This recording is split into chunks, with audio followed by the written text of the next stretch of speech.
I don't feel like the money is too important to me. I'm just happy I can focus on hockey and have a clear mind and try to win a championship in Montreal.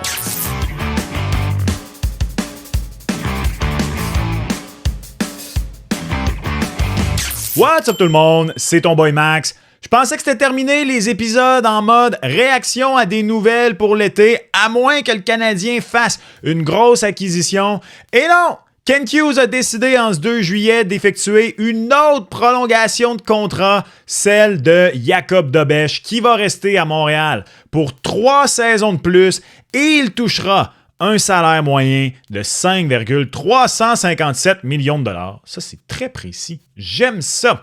Donc, encore au moins 4 ans de Jakub Dobeš à Montréal. En théorie, il n'a absolument aucune forme de protection, aucune clause de non-échange. Donc, on ne sait jamais, il pourrait être échangé quelque part là-dedans. Mais Dobeš est maintenant sous contrat pour 3 saisons de plus avec le Canadien de Montréal. Est-ce que c'était trop tôt pour y aller de cette prolongation de contrat avec un gardien qui a essentiellement une saison complète dans la LNH? Est-ce que c'est trop d'argent? Est-ce que c'est un bon deal? On va regarder tout ça dans cet épisode en détail et on va aussi regarder qu'est-ce que ça veut dire pour l'avenir du Canadien entre les poteaux. Qu'est-ce que ça veut dire pour Dobeš? Qu'est-ce que ça veut dire pour Fowler? Et j'allais dire, qu'est-ce que ça veut dire pour Montembeault? Mais soyons honnêtes, ça ne change absolument rien pour Samuel Montembeault. Donc, revenons à ce contrat de Jakub Dobeš. 3 ans, 5,357 millions de dollars. Débutons avec, est-ce que c'est trop tôt pour signer cette prolongation de contrat pour Jakub Dobeš? Parce que ce ne sera pas très, très long. Évidemment, il restait une saison au contrat de Jakub Dobeš. Il aurait pu jouer la saison 2026-2027 et signer en cours de saison, signer à la fin de la saison prochaine, peu importe. Et j'argumenterais que non, ce n'est pas trop tôt pour signer cette prolongation de contrat pour Jakub Dobeš, même s'il n'a que 59 matchs derrière le plastron dans la Ligue nationale de hockey. Pourquoi? Parce que, en raison du court contrat que vient de signer le Canadien, 3 ans, je vois pas comment le Canadien, de son côté, aurait pu aller chercher une meilleure valeur pour Jakub Dobeš. Monétairement parlant, là, je parle évidemment pas sur le marché des transactions, là, comme contrat. Il faudrait vraiment que Dobeš ait une mauvaise saison en 26-27 pour qu'il ait signé un moins bon contrat que ça. À mon avis, le risque que Dobeš bâtisse sur cette saison-ci et qu'un salaire, honnêtement, allant jusqu'à 7 millions de dollars soit justifié est beaucoup plus élevé que le risque qu'ils connaissent une grosse baisse de régime. Donc, pour cette raison-là, pour moi, le Canadien vient de prendre une bonne décision en prolongeant Jakub Dobeš dès maintenant, plutôt que la saison prochaine.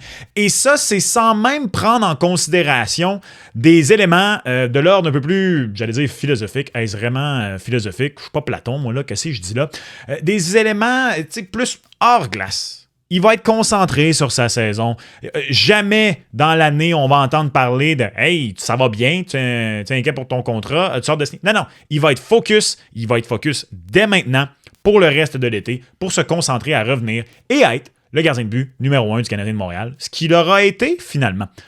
Un peu contre toute attente en 2025-2026. Donc pour moi, non, ce n'est absolument pas trop tôt pour prolonger Jakub Dobeš.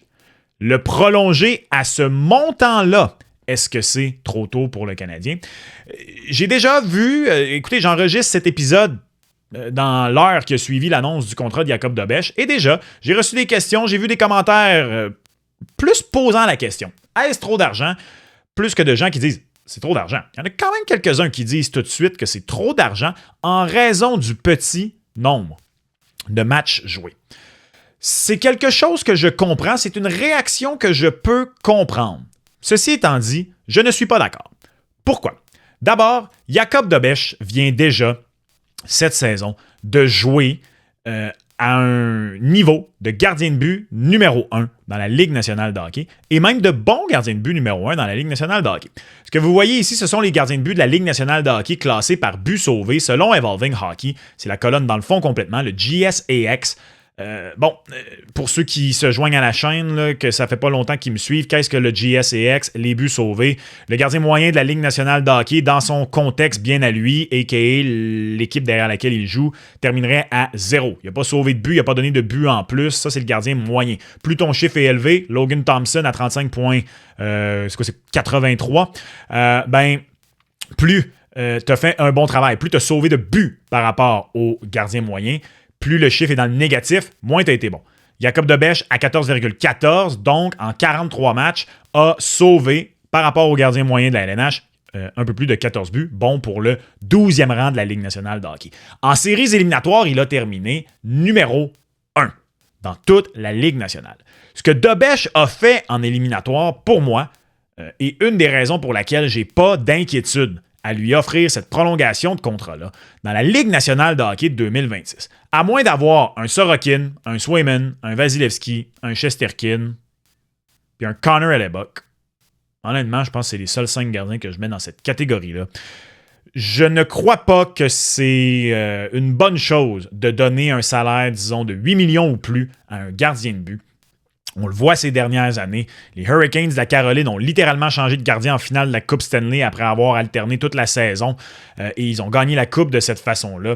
Les Golden Knights de Vegas se sont rendus en finale avec celui dont on ne doit pas prononcer le nom. On voit ça année après année. Si tu n'as pas un véritable cheval de travail qui peut le faire année après année avec très peu de différence entre son plafond et son plancher, j'aime aussi bien que tu mises sur un tandem de gardiens de but. Et Debèche a déjà prouvé qu'il peut avoir un bon parcours éliminatoire, qu'il peut le faire derrière une équipe qui est souvent dominée. Et surtout, Debèche a prouvé qu'il n'est absolument pas dérangé par quelconque forme de pression montréalaise, qu'elle soit médiatique, qu'elle soit partisane, nommez-la.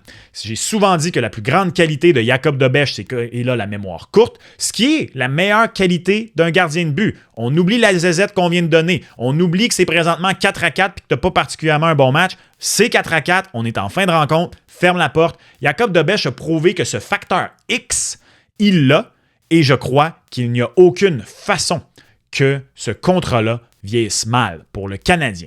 La preuve, en date de maintenant, la journée même de sa signature, à l'an 1 de son contrat, donc en 2027-2028, Jacob Debèche serait le 20e gardien le mieux payé de la Ligue nationale. Il va y avoir des prolongations de contrat ou des nouveaux contrats à donner l'an prochain. Il va glisser d'au moins quoi? Minimum 5 rangs. Donc, à l'an 1 de son contrat, Jacob Debèche sera aux alentours du 25e gardien le mieux payé de la Ligue nationale de hockey. Disons, pour pas trop couler ça dans le béton, quelque part entre le 20e et probablement le 32e gardien le mieux payé de la Ligue nationale de hockey. Bref, il va être payé comme un gardien de but numéro 1 du bas de l'échelon des gardiens numéro 1, parce qu'il y a présentement 32 équipes dans la Ligue nationale de hockey, et il offre déjà des performances dignes d'un gardien numéro 1. Il a prouvé qu'il est capable de le faire. Et j'ajouterais ceci. Il ne faut pas oublier que très souvent, la défense du Canadien a été mauvaise dans les 2 dernières années. Et Debèche fait ce qu'il a réussi à faire derrière une brigade qui était tantôt mauvaise, qui donnait des situations difficiles à ses gardiens de but. Évidemment, par contre, avec les gardiens, on ne sait jamais. Et c'est là où je déteste pas du tout la prolongation de seulement 3 ans plutôt qu'une prolongation à long terme pour Debèche, comme on le fait avec à peu près tous les autres jeunes joueurs du Canadien. Kaden Goulet, qui était à 5 ans. Là, Debèche, c'est lui qui signe la plus courte prolongation de contrat, à 3 ans seulement. D'ailleurs, à la fin de ce contrat, il sera agent libre sans compensation. Je trouve que c'est un risque bien calculé pour le Canadien. Et en ce qui me concerne, c'est peut-être le seul risque de ce contrat-là. C'est qu'effectivement, sait-on jamais ce qui peut arriver. Peut-être que Debèche sera tellement bon sur ce contrat qu'il ira sur le marché des joueurs autonomes à la fin de celui-ci pour aller chercher un gros pactole ailleurs. Et peut-être pourrais-tu, à ce moment-là, le perdre pour absolument rien en retour. Ceci étant dit, qu'est-ce que ça veut dire maintenant pour la suite des choses entre les poteaux chez le Canadien? On entend depuis l'année de son repêchage que le gardien d'avenir du Canadien, c'est pas Jacob Fowler, c'est pas Jacob Dobeš, c'est Jacob Fowler. Ça ne change absolument rien en ce qui me concerne pour l'avenir de Dobeš et Fowler. J'avais publié un épisode il y a quelques mois de ça disant que ce n'était pas Alec Price 2.0, Fowler et Dobeš. La LNH est ailleurs qu'elle l'était en 2010 lorsqu'on a décidé d'y aller avec Carey Price chez le Canadien. Et Dobeš et Fowler ne sont pas Alec et Price. Je crois que Fowler est un moins bon espoir que l'était à l'époque Carey Price et surtout, il a moins d'expérience qu'en avait à l'époque Carey Price, qui avait perdu son poste de numéro 1 à Yaroslav Halak. Il n'était pas tout green, il avait été numéro 1 dans la Ligue nationale de hockey, il avait perdu son poste à Halak. Et à l'opposé, je pense que Dobeš a un plus bel avenir devant lui, qu'il est un meilleur espoir, qu'il est un meilleur jeune gardien de but que l'était à l'époque Yaroslav Halak. Donc, pour moi, pour les gardiens de but du Canadien de Montréal, pas question d'en échanger un des deux à court terme. À long terme, tu n'auras pas le choix de choisir. Mais à court terme, pas question d'échanger un des deux. Voici à quoi ressemble la situation salariale du Canadien présentement entre les poteaux. Donc, pour la prochaine saison, Jacob Dobeš sera encore sur son salaire de recrue sous le $1 million.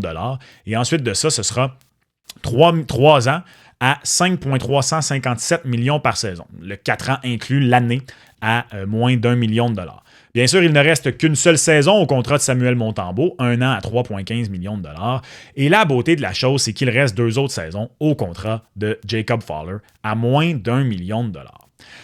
En gardant Dobeš et Fowler ensemble pour les prochaines années, tu peux t'assurer d'avoir un tandem de gardiens qui s'élèvent l'un et l'autre. Un tandem de gardiens qui peut avoir 2 joueurs qui vont te disputer entre 40 et 45 matchs et l'autre entre 35 et 40 matchs. Ça ne nuira pas au développement des deux.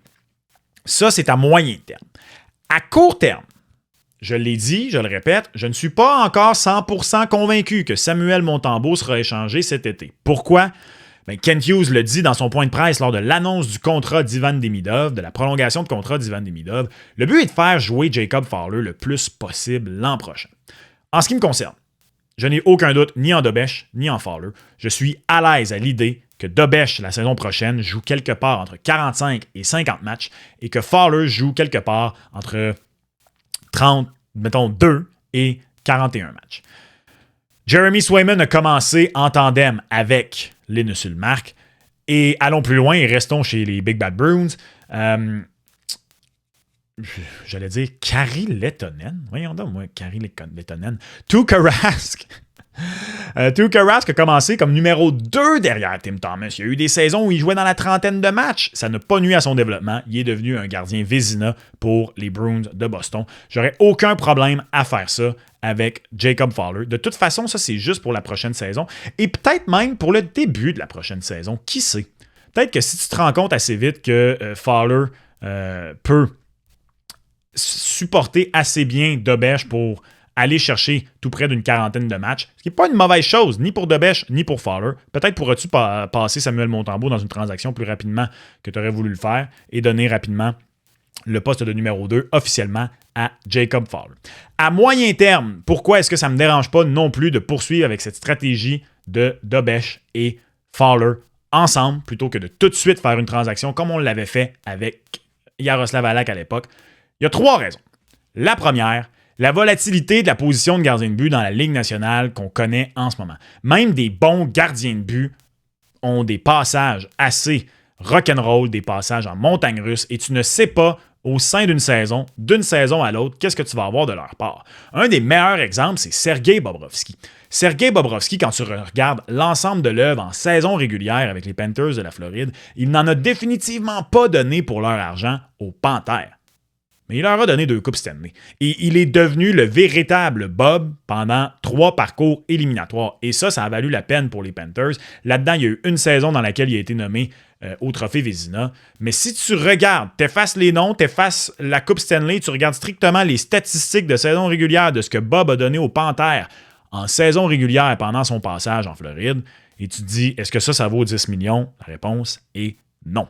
Et c'est pourquoi je pense qu'il te faut un bon duo, même si tu as un très bon gardien. parce que c'est juste les vrais de vrais gardiens élites dans leur prime. Encore une fois, les Vasilevski, Shesterkin de ce monde, Sorokin, Hellebuck, Swayman, peut-être Ottinger, mettons. Ouais, tantôt, j'ai pas dit Ottinger. Ajoutons Ottinger là-dedans. Puis même à ça, ces gars-là ont quand même besoin de bons réservistes. Donc ça, c'est la volatilité de la position de gardien de but. Numéro 2, c'est que, malheureusement, les gardiens, ça ne vaut pas son pesant d'or sur le marché. Je comprends l'idée d'utiliser un des deux gardiens pour aller chercher, s'améliorer ailleurs. T'en auras probablement pas autant que ce gars-là t'amène, même comme un B ou numéro 2 sur la formation. Donc, pour des raisons de valeur de transaction des gardiens de but, pour moi, il n'est pas question d'échanger aucun de ces deux joueurs-là. Et la troisième raison, c'est que tu as la preuve que ça peut marcher. Je comprends que ça fait peur, je comprends que compétition à l'interne, ça peut mal virer. Encore une fois, je suis désolé. Je reviens aux Bruins de Boston. Et pour moi, c'est le parfait exemple.